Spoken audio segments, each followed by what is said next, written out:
The three men who entered his store looked like normal customers, but Tony Martinez recognized their movements, their speech patterns, the look in their eyes. 12 years of experience was sounding alarms.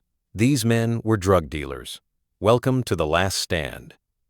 Have you or your family members served in the military? Share your experiences in the comments. Tony Martinez had been running Martinez Market, a small grocery store in Pine Valley, for 3 years.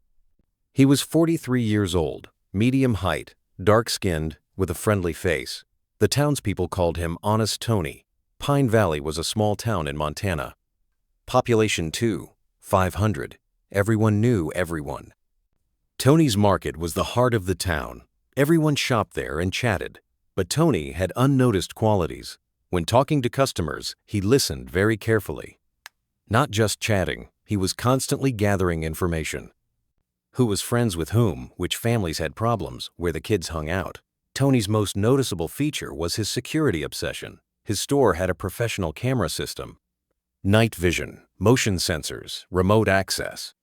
Too advanced for a normal market. He also had multiple phones, different carriers, different numbers.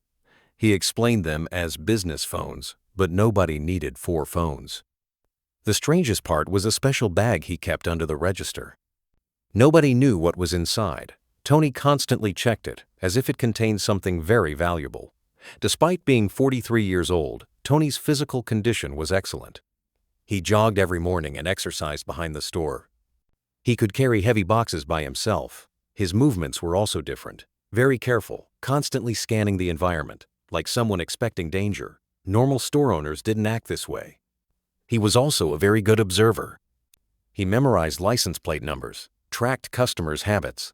"I'm just doing good business," he would explain. Thursday, October 18th, Tony was continuing his routine work at the store. At 2:30 p.m., the door opened and 3 men entered.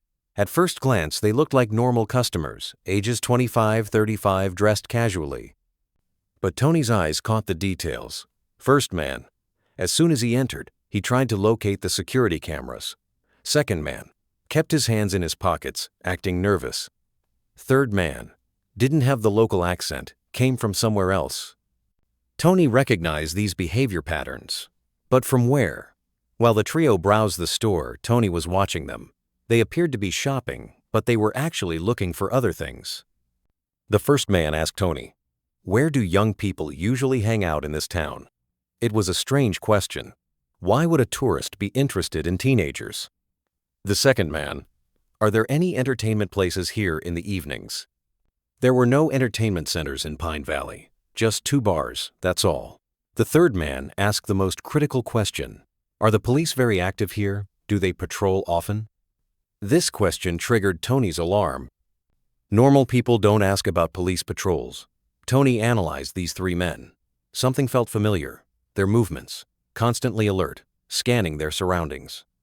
Question styles, information, gathering focused, not casual.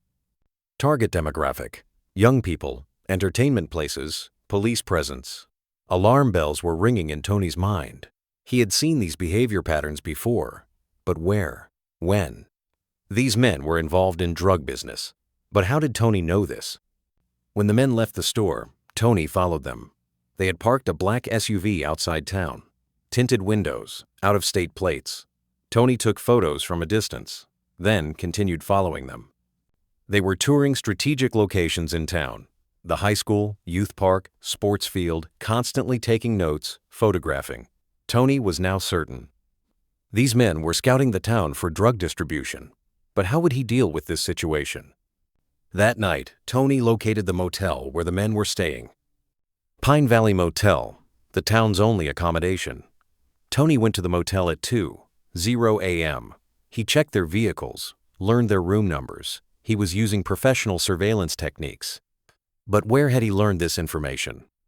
How would a store owner know covert surveillance? He watched the men until morning. They were making phone calls, working on their plans. On the second day, Tony began understanding the men's plan. First, they would familiarize themselves with the town. They would make contact with young people. They would start with small parties. They would spread drug use. They would make Pine Valley a distribution center. This plan felt very familiar to Tony, as if he had encountered such plans before. But what could he do against these men alone? On the third evening, the men took action. They parked near the high school, waiting for dismissal time. Tony was watching them from a distance. They were identifying their first targets: social, popular, influential young people. Just then, 16-year-old Emma Peterson, Principal Peterson's daughter, was walking alone after school. Carlos, the leader, approached Emma, started talking. Tony's heart rate increased. Tony intervened. "Emma, your dad's looking for you. Go home right away." Carlos was surprised. "Who are you?"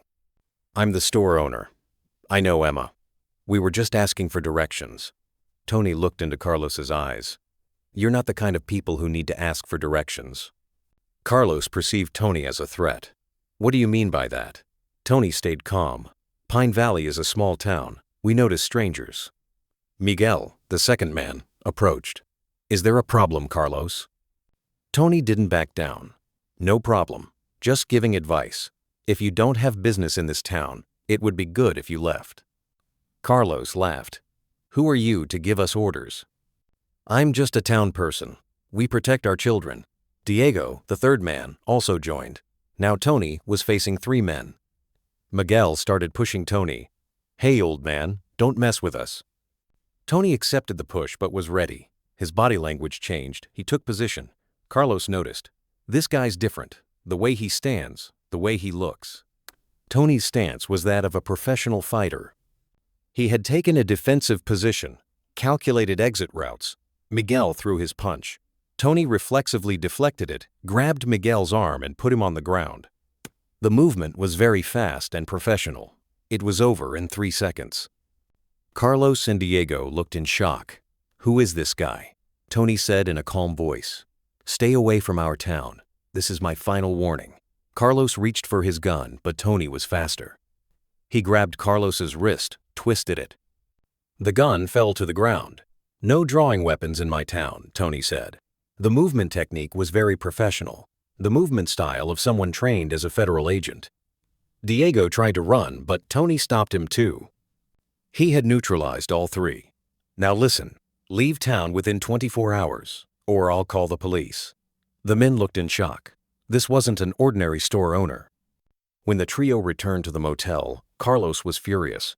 "Who is this guy? How does he move like that?" Miguel was rubbing his arm. "Is he a cop?"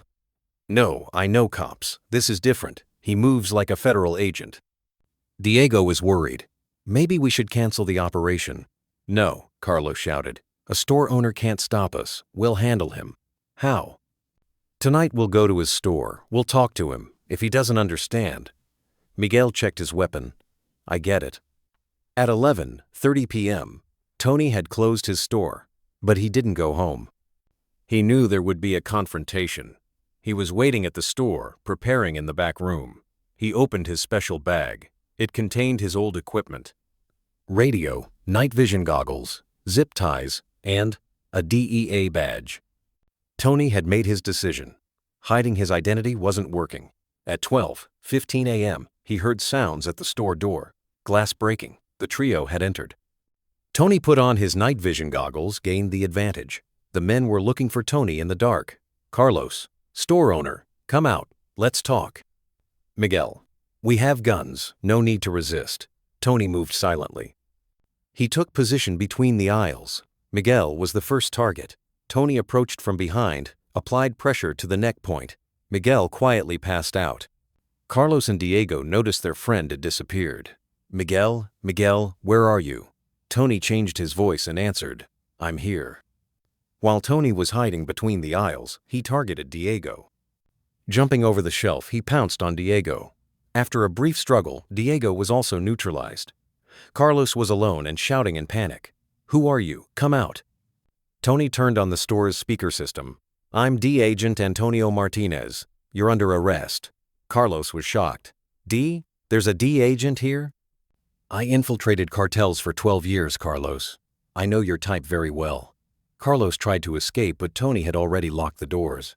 Tony turned on the lights and faced Carlos. He was now showing his DEA badge.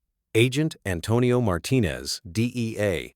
Carlos Herrera, Tijuana Cartel Advance Unit, I know you. Carlos's jaw dropped. Are you that Martinez? From the Escobar operation? Yes, and you're one of the Herrera brothers. I caught your father Eduardo in 2018. Carlos drew his gun. Then it's payback time. Your gun's empty, Carlos. The bullets I took from Miguel are here. Tony showed the ammunition box in his hand.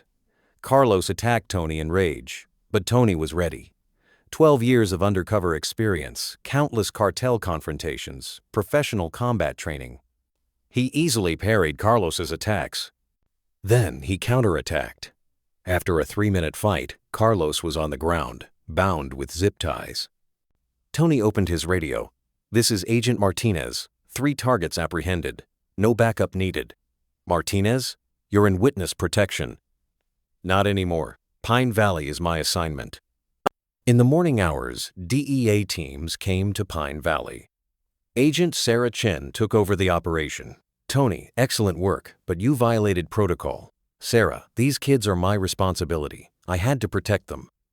I understand, but your identity isn't secret anymore. No problem. The town will accept me. The information from Carlos led to a major cartel operation collapse. Tony's intelligence was very valuable to the feds. When Sheriff Williams learned about the incident, he called Tony. Tony, what does this mean? You're a federal agent? Former agent, Bill. I'm retired, but I had to protect my town. Why didn't you tell me? I was in witness protection. My identity was classified. Williams thought, what happens when the townspeople find out? That's their decision, but I want to stay here.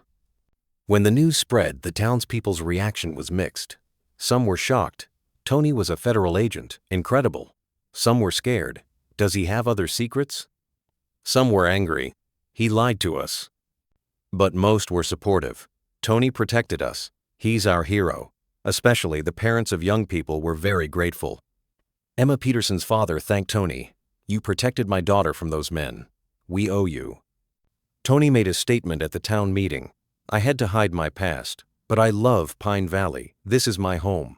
I'll live with an open identity now. As both a store owner and town protector. The mayor. Tony, we accept you. This town is safe under your protection. Applause erupted. Tony experienced emotional moments. Tony renewed the security system in Pine Valley, professional camera network, early warning systems, drug education for young people, federal connections. The town was now the safest place in Montana. Nobody dared to bring drugs to Pine Valley. If these kinds of powerful stories appeal to you too, don't forget to subscribe to the Last Stand channel. We'll continue to bring you more hero stories every week. Tony Martinez still lives in Pine Valley today.